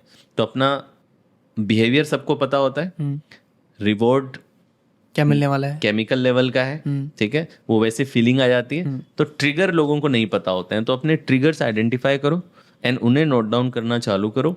तो फिर आप अपनी हैबिट को तोड़ने में एटलीस्ट पहले स्टेप पे तो आ जाओगे, that you are able to break the trigger. Second चीज़ क्या कर सकते हो, अपने रिवॉर्ड को रिप्लेस करो किसी और बिहेवियर से। जैसे सिगरेट पीने से तुम्हारा स्ट्रेस कम हो रहा है, तो कई लोग सिगरेट जैसे स्ट्रेस महसूस करते हैं सिगरेट पी लेते हैं, फिर थोड़ा क्रिएटिव हो जाते हैं, अलर्ट हो जाते हैं, और स्ट्रेस डाउन हो जाता है उनका, ठीक है। तो आप इसको ब्रीदिंग से रिप्लेस करने का प्रयास करो, ठीक है। There are many forms of breathing जो इमीडिएटली आपको अलर्ट कर देती हैं। तो अगर वो ब्रीदिंग आप अप्लाई करोगे उस जगह पे, तो जब भी सिगरेट की तलब लगी, पहले तो अवेयर हो गए ट्रिगर पे कि ये ट्रिगर पॉइंट आ गया मेरा, और जब ट्रिगर आया उस समय सिगरेट की जगह ऑल्टरनेट फॉर्म लेकर आए, आप सपोज ब्रीदिंग लेकर के आए, जिससे कि आपका स्ट्रेस बिल्कुल शांत हो गया, आप काम डाउन हो गए, और साथ में आप अलर्ट भी हो गए। तो अगर आपका रिवॉर्ड वो का वो रहा, ब्रेन को उसका रिवॉर्ड मिल गया, तो अब क्या होगा, आपको सिगरेट से हटने में आसानी होगी। एक दिन में फिर भी नहीं होगा, लेकिन आप ज़्यादा आसानी से उससे निकल पाएंगे। अभी सर ने बिल्कुल बहुत सही बात कही सर। अभी मैं पिछले 8 दिन से घर से बाहर हूँ, और अभी तक मैंने मोबाइल में रील्स देखी नहीं थी। वो आज मॉर्निंग में ही पता नहीं ऐसा क्या हुआ कि मैं गया और मैं अपने फॉलोअर्स वगैरह या फिर जो कमेंट्स आते हैं चेक कर रहा था। मैंने कहा कौन से कमेंट्स आए हैं और कौन सी रील कौन सी पोस्ट हुई ऑटोमेटिकली, क्योंकि मैं सब ऑटोमेटिक कर देता हूँ उसको। तो लेकिन सर अचानक वो एक ट्रिगर हुआ कि थोड़ा देख लेता हूँ। जैसे इस रील में क्लिक किया, वो 1 घंटा कब निकल गया मुझे पता भी नहीं लगा। यस, एक बार घुस गए तो फिर बाद में फंस जाओगे। तो सर 8 दिन के बाद मैं घर से बाहर हूँ सर, अकेले ही मैं जो है आज यहाँ पॉडकास्ट कल वहाँ पॉडकास्ट तो इससे करते रह रहा हूँ। तो लेकिन सर आज जो अचानक से गलती हो गई, इसके लिए मैं खुद को ही कोस रहा था। तो सर अगला मेरा क्वेश्चन एक और है, ये सर हैबिट्स की बात हुई, एक सर ना कॉमन क्वेश्चन सर जो है वो है सर एंगर, गुस्सा। और सर इस चीज़ से सर कहीं ना कहीं मैं भी बहुत दुखी हूँ। लेकिन सर आपने जो कहा कि जब शारीरिक तौर पर हम अपने बॉडी के साथ गलत कर रहे होते हैं, हम रील्स देख रहे हैं या फिर हम फास्ट फूड खा रहे हैं या फिर हम टाइम पर नहीं सो रहे हैं, अच्छा खाना नहीं खा रहे हैं, तो तब कहीं ना कहीं बॉडी में कुछ इम्बैलेंस होने लग जाता है और वो चीज़ें फिर बाहर निकल के आती हैं। मैंने सर अपने साथ फील किया, जब मैं टाइम पर मतलब मैं नींद पूरी नहीं कर पाता अपनी, तो फिर मॉर्निंग से ही मेरा जो स्ट्रेस का लेवल है वो बढ़ जाता है, फ्रस्ट्रेशन होने लग जाती है। तो सर वो तो मैं अभी अपनी आदतों को सुधारूंगा, लेकिन सर कुछ लोग ऐसे होते हैं जो सब कुछ सही कर रहे हैं, उसके बावजूद भी सर उनके अंदर ना एंगर का गैस सिलेंडर भरा रहता है हमेशा, कि जैसे ही कोई मिला तो जिसने हल्के सा उसको घुमा दिया सुई को, तो उनके अंदर आग लग जाती है एंगर की। तो सर एंगर मैनेजमेंट कैसे किया जा सकता है एनएलपी की भाषा में सर, कुछ ऐसे पॉइंट्स जो एंगर को कहीं ना कहीं कम करें। सर ख़त्म तो नहीं हो सकता, वो एक बेसिक हमारा जो ह्यूमन जो है बॉडी है हमारी, तो वो एक पहले से ही है गुस्सा आना। लेकिन सर इससे सही सही जगह पर गुस्सा आना, या फिर जहाँ पर आपके साथ गलत हो रहा है वहाँ पर तो गुस्सा करना सही है, लेकिन कई बार सर कमज़ोरों के ऊपर गुस्सा निकल जाता है, कुछ गलती नहीं है, सड़क पे चल रहे हैं तब भी गुस्सा आ गया, किसी ने कुछ बोल दिया तब भी गुस्सा आ गया। तो सर एंगर मैनेजमेंट कैसे किया जा सकता है? देखिए, पहली चीज़ तो ये कि कोई व्यक्ति अगर अच्छी नींद ले रहा है, अच्छी डाइट ले रहा है, मेडिटेशंस कर रहा है, तो एंगर मैनेजमेंट की ज़रूरत नहीं है, उसका एंगर नेचुरली बैलेंस में रहेगा। जब सर मैं टाइम पर सो जाता हूँ, टाइम पर उठता हूँ, उस दिन सर मैं खुश रहता हूँ, और घर वाले भी सोचते हैं इसको क्या हो गया, इसने कौन सी गोली खा ली, ये बड़ा खुश हो गया आज।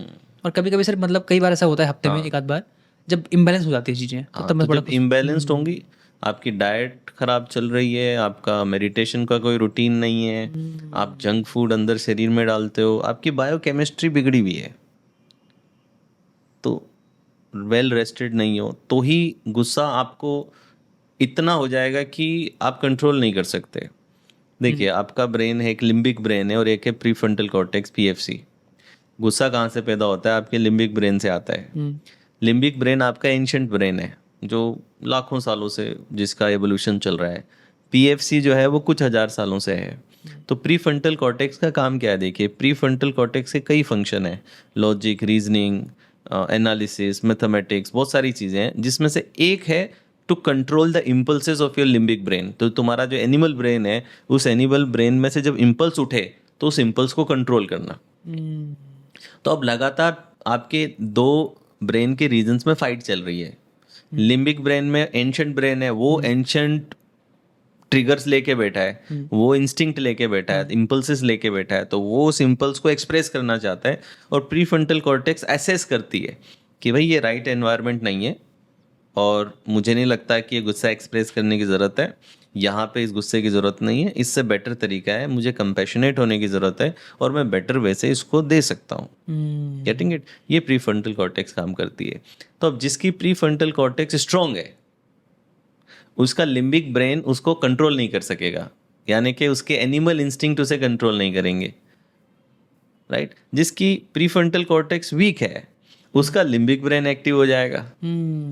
ठीक है? तो लिम्बिक ब्रेन रिएक्टिव बनाता है आपको।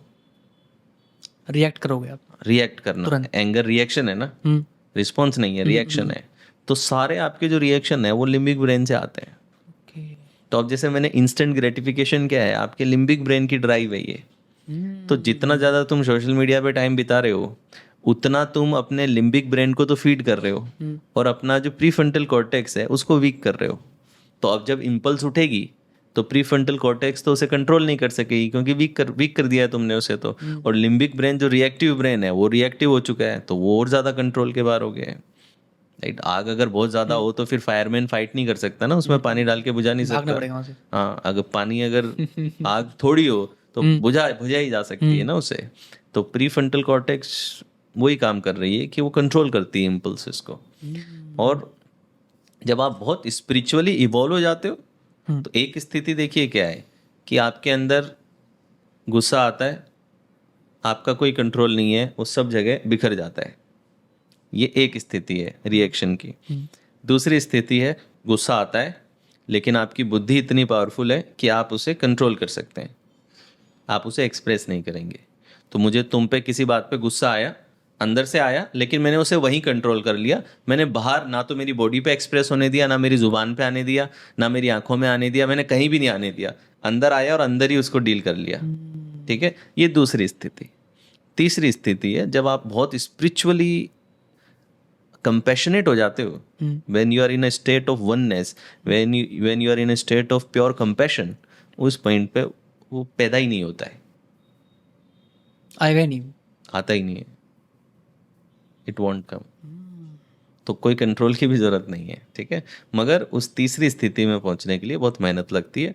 जीवन में जीने के लिए सेकंड स्थिति ठीक है, अगर आप प्रीफ्रंटल कॉर्टेक्स को एनर्जाइज करोगे तो लिम्बिक ब्रेन अपने आप लेस रिएक्टिव हो जाएगा, उसका एक्सप्रेशन नहीं होगा इतना ज़्यादा, जो कि मेडिटेशन से हो सकता है, ध्यान से हो सकता है। आप एज इफ टेक्निक भी लगा सकते हो जो मैंने बताई, जैसे ही गुस्सा आए, गुस्से के अपोजिट है रिलैक्सेशन, रिलैक्सेशन में चले जाओ। As if my body is relax, मेरा पोस्चर कैसा होगा, अपनी पोस्चर को रिलैक्स कर लो। शांत। मेरा फेशियल एक्सप्रेशन कैसा होगा, as if I am relax. गुस्से में ये होता है, गुस्से में फेस अलग होता है, इसलिए तो इमोजी यूज करते हैं ना हम। गुस्से का इमोजी अलग है ना, और रिलैक्सेशन का इमोजी अलग है ना। जब आप पीस में हो, दोनों के इमोजी अलग है ना। इमोजी क्या है, फेस को रिप्रेजेंट कर रहा है ना। तो गुस्से का फेस है ना आपका एक, तो उसको चेंज कर दो, इमोजी चेंज कर दो अपने फेस को, ठीक है। तो इमोजी को चेंज कर दो, जैसे ही आप इमोजी को चेंज कर दोगे, माइंड को अलग सिग्नल जाएगा, और अंदर आवाज क्रिएट करो, माई name is this and I M relaxed, my name is this and I M relaxed, my name is this and I M relaxed. वो ड्राइव अपने आप, ये सप्रेशन नहीं होगा, गुस्से को आपने दबा दिया, ये वो नहीं होगा, ये एक्चुअली रेगुलेट हो जाएगा अपने आप रिलैक्सेशन की स्थिति में चले जाओगे। तो ये कोई सप्रेशन नहीं है, कई बार रेगुलेशन सर है। ऐसा होता है ना, जैसे आपने कहा कि गुस्सा फैल गया, जैसे मैंने कई बार गुस्सा कर दिया। अब सर वो काम ऐसा था कि जिसको हल्का बहुत थोड़ा बहुत गुस्सा करना चाहिए था, बट वो अलग लेवल से, बड़े प्रेम के साथ। लेकिन सर मैंने बहुत गुस्सा कर लिया और बाद में मेरे पछतावा, यार ये नहीं करना चाहिए था, मुझे तो नहीं करना चाहिए था। अब देखिए, कॉन्शियस एंगर कर सकते हो आप। जैसे कभी आपको पता है कि यहाँ पे बच्चे को डांटना जरूरी है, वरना वो आपकी बात नहीं समझ रहा नहीं है, समझ रहा। तो आप अंदर से गुस्सा तो महसूस नहीं कर रहे हो, लेकिन आप केवल दिखा ऐसा रहे हो। ऐसा फेस बना सकते हो, ऐसा अंदर से ऐसा कर सकते हो कि जिससे कि उसको लगे डराने के कि लिए। हाँ। सर ने अभी एंगर की बात बताई और मुझे लगा कि ये शायद जो मैं गलती कर रहा था वो मैं समझ गया। सर एक ना सवाल मेरा वो है सर, लॉ ऑफ अट्रैक्शन। बहुत सारे लोग सर इसको यूज़ करते हैं, बहुत सारे लोग इसकी बेइज्जती भी करते हैं कि बस सोचने से अगर हो जाता तो फिर तो दुनिया का कल्याण हो जाता। हम बोलते दुनिया बदल जाए, दुनिया बदल जाए, मेरा ये दोस्त बदल जाए, वो घर वाला बदल जाए, वो तो कभी बदलते नहीं है। अब सर कई लोग इसको ट्रोल कर रहे होते हैं और कई लोग इसका सपोर्ट कर रहे होते हैं कि नहीं जी देखो, हम तो जो है लॉ ऑफ अट्रैक्शन को यूज़ किया और हम तो कामयाब हो गए। मैंने सर अपनी लाइफ की पहली किताब पढ़ी, उसका नाम था थिंक एंड ग्रो रिच। उसमें सर एक पैराग्राफ है, वो है विजुअलाइजेशन। तो सर उसमें जब मैंने पढ़ा तो उसमें लिखा था कि आप जो भी बनना चाहते हो ना, रोज़ रात को सोचते वक्त आप बोलते रहो, बोलते रहो, बोलते रहो। तो सर एक दो मैंने बोला, मैं बोलता गया। आज सर मैं जब देखता हूँ तो मुझे लगता है कि वो जो मैंने बोला सेम मेरे साथ वही हो रहा है सब कुछ। बट सर आपने कहा कि प्रोसेस, सर उसको मैंने फॉलो किया। ये स्किल सीखनी है, ये काम सीखना है, इसको ऐसे करना है, अपनी स्किल्स के ऊपर काम करना है। तो सर कम से कम 2.5 से 3 साल लगे उस बोली गई बात को सच होने में। तो सर कई लोग उसको ट्रोल भी कर रहे होते हैं और कई लोग उसका सपोर्ट भी कर रहे होते हैं। तो सर आपके नज़रिए से विजुअलाइजेशन या फिर लॉ ऑफ अट्रैक्शन को कैसे इस्तेमाल करना चाहिए और कैसे इस्तेमाल नहीं करना चाहिए? तो सबसे पहली चीज़ तो लॉ ऑफ अट्रैक्शन का मतलब ये है ही नहीं कि आप बैठ करके सोचोगे और जो सोचोगे वो आपको मिल जाएगा। अगर कोई ऐसा बोल रहा है तो सिर्फ आपको एक शॉर्टकट देने का प्रयास कर रहा है, क्योंकि आपको शॉर्टकट चाहिए। लोगों को शॉर्टकट चाहिए ना, शॉर्टकट चाहिए, तुरंत चाहिए ना। तुरंत चाहिए। तो तुरंत तो क्या है, बैठ के सोचो और सोचने से मिल जाएगा। पर ऐसा नहीं होता। लॉ ऑफ अट्रैक्शन सिर्फ ये है ही नहीं, लॉ ऑफ अट्रैक्शन कि सिर्फ सोचो और वो मिल जाएगा। लॉ ऑफ अट्रैक्शन टेक्निकली अगर आपको सिर्फ साइंटिफिक पर्सपेक्टिव से बताऊं, किसी स्पिरिचुअल या किसी और कॉन्टेक्स्ट से नहीं, तो लॉ ऑफ अट्रैक्शन क्या है कि जब आप विजुअलाइजेशन करते हो तो विजुअलाइजेशन कहाँ पे होता है, आपकी ऑसिपिटल लोब है ब्रेन के अंदर, ठीक है। वहाँ पे आप इमेजेस क्रिएट करते हो, you create good positive images. जो भी आपका गोल है उस गोल से रिलेटेड इमेजेस आप कर रहे हो, राइट। अब आपका गोल कौन सेट करता है, आपकी प्री फ्रंटल कॉर्टेक्स से आप अपने फ्यूचर के गोल्स बनाते हो। तो आप देखिए, आपकी जो लेफ्ट फ्रंटल कॉर्टेक्स है उससे आपने अपने फ्यूचर का गोल सोचा या फिर उसे लिखा, फिर आपने ओसिपिटल लोब पे उसे देखना चालू किया, अपने मेंटल स्क्रीन पे आपने देखा।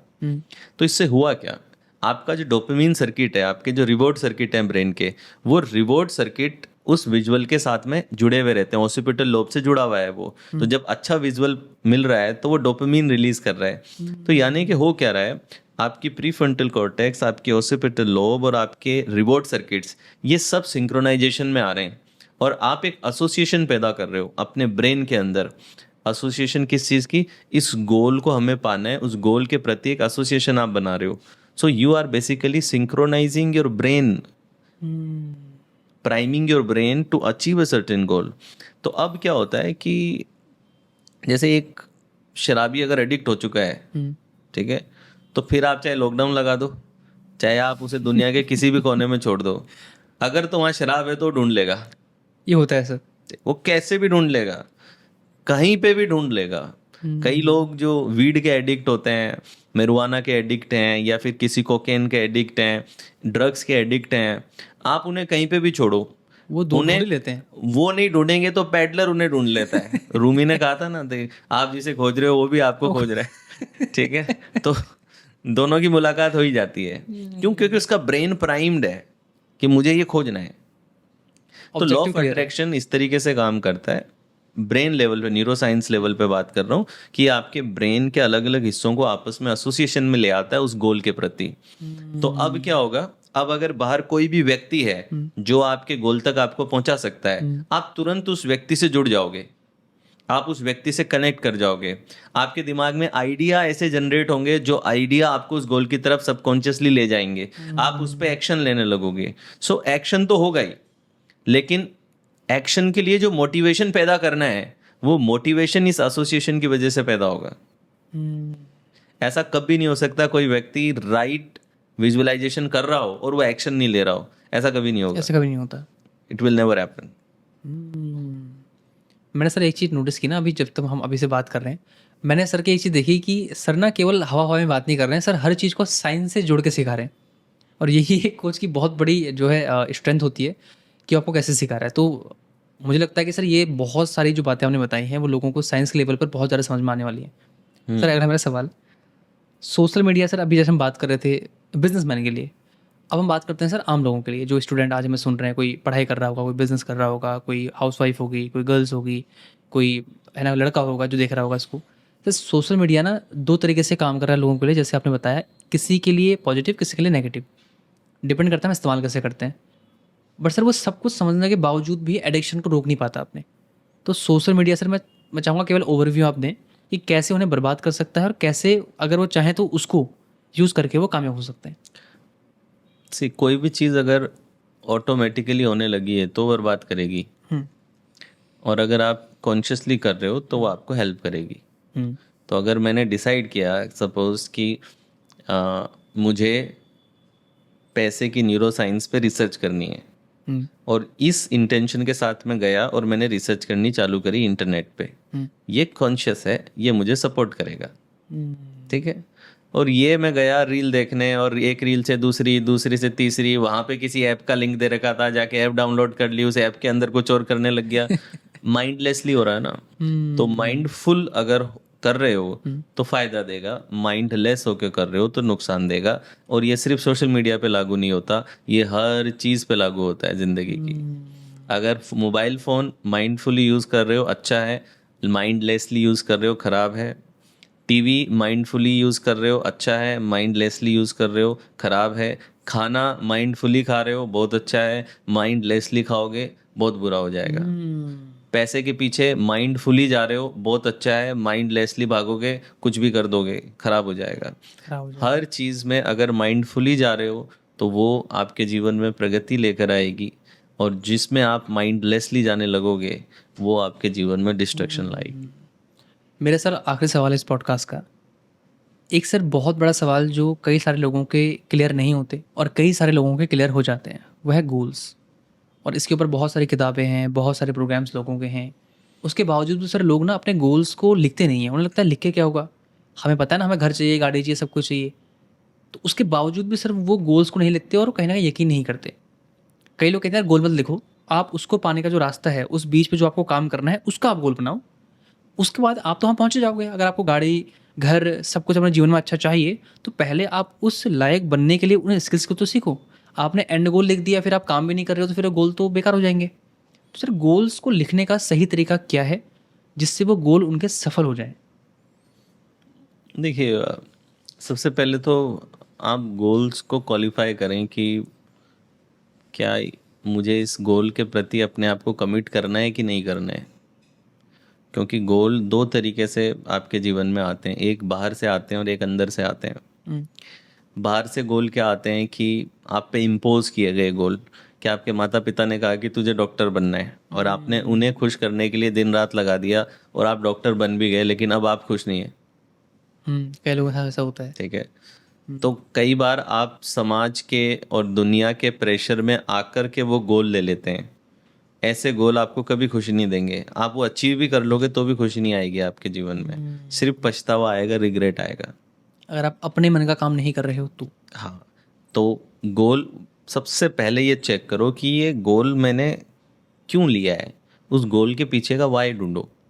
बिना वाई के कमिट मत करो कि ये गोल मुझे क्यों पूरा करना है, क्यों लिया मैंने ये गोल। सपोज मुझे सबसे ज़्यादा गोल लोग मिलते हैं, मुझे सुबह जल्दी उठना है। मैं पूछता हूँ क्यों उठना है, क्यों उठना है तुम्हें जल्दी, और जल्दी का मतलब क्या है। सबका जल्दी अलग अलग है। सुबह जल्दी मतलब क्या, कोई यूनिवर्सली एक्सेप्टेड स्टैंडर्ड टाइम है कि ये जल्दी होता है, इसका मतलब जल्दी है। सबका जल्दी उठना अलग अलग है ना। तो तुम जल्दी पहले तो क्यों उठना चाहते हो, कि मैं 5 बजे उठना चाहता हूँ, क्यों उठना चाहता है।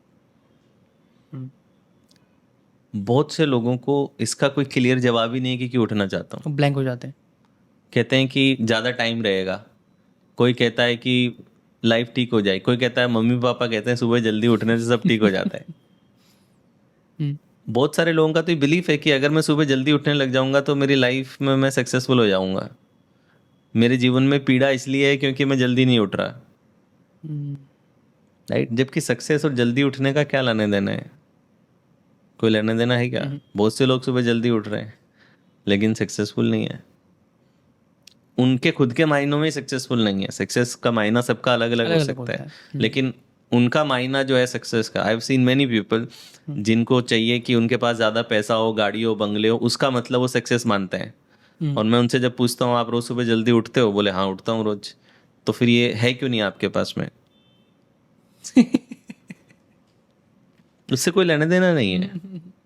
ठीक है, वो देखा देखी में कर रहा है। तुम्हारा पर्सनली तुम डिसाइड करो खुद का गोल कि तुम क्यों उठना चाहते हो, कि तुम्हारा क्या गोल है जिसके लिए तुम सुबह उठना गोल नहीं है। सुबह उठ के करोगे क्या, वो साथ में होना चाहिए। मैं सुबह 5 बजे उठ के बैठ के मोबाइल देखने लग जाऊं तो क्या ये सुबह उठना फायदेमंद है मेरे लिए। और बेकार हो गया, और बेकार हो जाएगा ये तो। सोए रहते, इससे अच्छा सोया रहता, उल्टा एक्स्ट्रा और मोबाइल वहां पे देख रहे हैं। सुबह उठ के खाने लग रहा है। तो सुबह उठ के तुम ध्यान करोगे, मेडिटेशन करोगे, जर्नलिंग करोगे, ग्रैटिट्यूड प्रैक्टिस करोगे, करोगे क्या। वो करने से तुम्हारी लाइफ कैसे चेंज होगी, उसका एनविजन क्या है, आप उसको एनविजन किया तुमने, वो करना बहुत ज़रूरी है। तो find out the why this goal is important for me, why, from where it is coming. इसका सोर्स मेरे अंदर से आ रहा है या कहीं बाहर से मैंने देखा देखी में और प्रेशर में ले लिया है।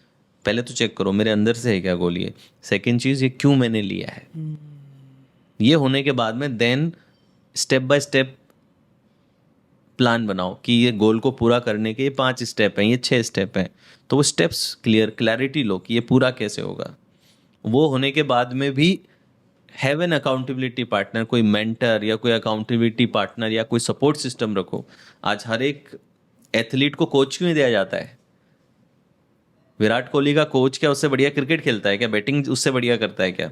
तो फिर उसे कोच क्यों दिया हुआ है, गाइड करने के लिए। कोच क्या करते हैं, कोच सबको अलाइनमेंट में रखता है, अकाउंटेबिलिटी देता है, अकाउंटेबिलिटी देता है। अगर वो गलत ट्रैक पे जा रहा है तो रोक देगा पहले। हर व्यक्ति सेल्फ डिसिप्लिन नहीं रह सकता कि रोज सकता। अगर एक टाइम है कि सबको 6 बजे आके प्रैक्टिस करनी है, अगर कोच नहीं होगा तो कोई व्यक्ति 6:30 भी आ सकता है, 7 बजे भी आ सकता है, मन का राजा हो जाएगा। हाँ, लेकिन कोच क्या प्रोवाइड करता है कि एक्सटर्नल अकाउंटेबिलिटी देता है। वो अकाउंटेबिलिटी बहुत जरूरी होती है लाइफ में। तो it is important to have accountable and write your goals. लिखो। ऐसी कुछ रिसर्चेज ये कहती हैं कि जब आप गोल लिख लेते हो तो 57% कुछ प्रोबेबिलिटी इंक्रीज हो जाती है उनको पूरा करने की, अगर आप वेल डिफाइंड गोल रखते हो तो। यानी कि जो लोग गोल लिखते हैं वो ज़्यादा अपने गोल्स को अचीव कर पाते हैं एज कम्पेयर टू वो लोग जो गोल्स लिखते नहीं हैं। तो सर ने यहाँ पर जो भी बातें हमको बताई गोल से रिलेटेड, वो सर बहुत शानदार आपने बताई। एंड देन सर इस पॉडकास्ट में मुझे बहुत मज़ा आया, और जो मेरे अंदर के अंदर जो फुदकता हुआ राजेंद्र सिंह था वो आपके साथ बैठ के बड़ा ही शांत हो गया। जी। मुझे जितना मैं अपने आप को एनालाइज कर पा रहा हूँ, क्योंकि कहीं ना कहीं वो ऑरा का और कहीं ना कहीं वो संगत का असर हुआ सर आपके साथ बैठ के। जी। क्योंकि सर को मैं बहुत लंबे टाइम से सुनता हुआ आ रहा हूँ, जब मैं गाँव में था तब भी था, और आज सर से पर्सनली मिलने का मौका मिला, तो ये क्वेश्चन बाद में आपके लिए थे, पहले मेरे लिए थे। तो thank you so much sir, आज आपने हमें समय दिया, थैंक यू। इतनी सारी नॉलेज, और आई होप आप सभी लोगों को इस नॉलेज से बहुत ज़्यादा फ़ायदा मिलने वाला है। केवल देख के मत जाना, क्या क्या सीखा आपने कमेंट करके जाना, और सर के मैंने सोशल मीडिया के लिंक्स एंड प्रोग्राम्स के लिंक्स नीचे डिस्क्रिप्शन में दे दिए हैं, आप अपने अकॉर्डिंग जाके आप देख सकते हैं। Thank you so much sir हमारे इस पॉडकास्ट में आने के लिए, आपका you. बहुत बहुत धन्यवाद।